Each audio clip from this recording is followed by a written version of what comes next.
हाय, hello, नमस्कार. माझ्या नवीन मराठी ब्लॉगमध्ये स्वागत. आणि आता संध्याकाळचं 3 वाजलेलं आहे, दुपारचं 3 वाजलेलं आहे. आणि इकडे मी सगळं पसारा बाहेर आणून ठेवलेलं आहे. का म्हणजे आतलं मी सारवलेलं आहे शेणानं.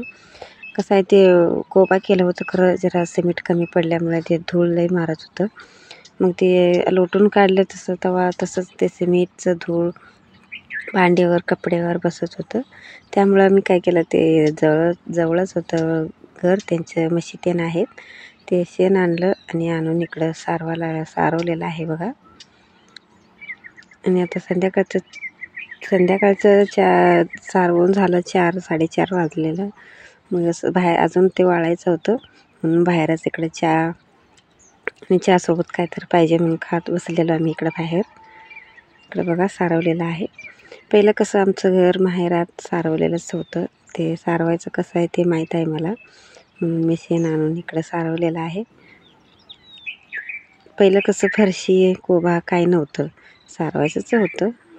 बघा इकडं पूर्ण झालेलं आहे. आणि हे सारवून पूर्ण पसारा ठेवून पण झालेलं आहे. असं हे सगळं आवरूपर्यंत झालं आता 6-6:30 वाजलेलं आहे.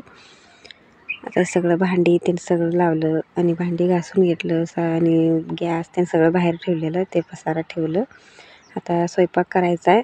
आणि स्वयंपाक काय करायचं आहे म्हणजे इकडं बघा रानातलं हे आलेत तूर, ते अजून वल्लं आहे ते तूर, ते त्याचं भाजी करतात उसळ, मग ते करणार आहे. इकडं सोलून घेतलेलं आहे. हे बघा वाटाण्यासारखंच आहे, खरं हे जर उसळ भारी होतं आहे. म्हणून बाबा म्हटले जरा काढून देतो, उसळ कर म्हटल्यावर त्याने जरा काढून आणलेलं होते. थोडंसं त्यातलं सोलून घेतलं, पण वरणा वाटाणा कसा सोलून घेतो तसं.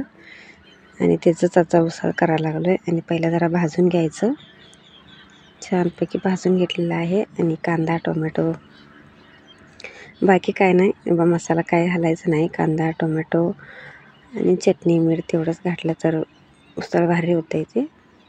आणि व्हिडिओ कसा वाटलं कमेंटमध्ये सांगा. आणि प्लीज सपोर्ट करा. चॅनलवर नवीन असाल तर प्लीज चॅनलला सबस्क्राईब करा. कांदा टोमॅटो व्यवस्थित भाजून घेतलं, त्यामध्ये चटणी पण टाकलं जरा, आणि ते व्यवस्थित भाजून घेतलं. आणि शिजायला पाहिजे, त्यामुळे मी थोडंसं पाणी घातलेलं आहे. ते पाणी आता तूर जरा भिजायला पाहिजे. चला इकडं भाजी उसळ तयार झालेला आहे. संध्याकाळच्या जेवणामध्ये आज बनवले कच्चा तूरचं उसळ. परत भेटूया पुढच्या ब्लॉगमध्ये. तोपर्यंत बाय बाय.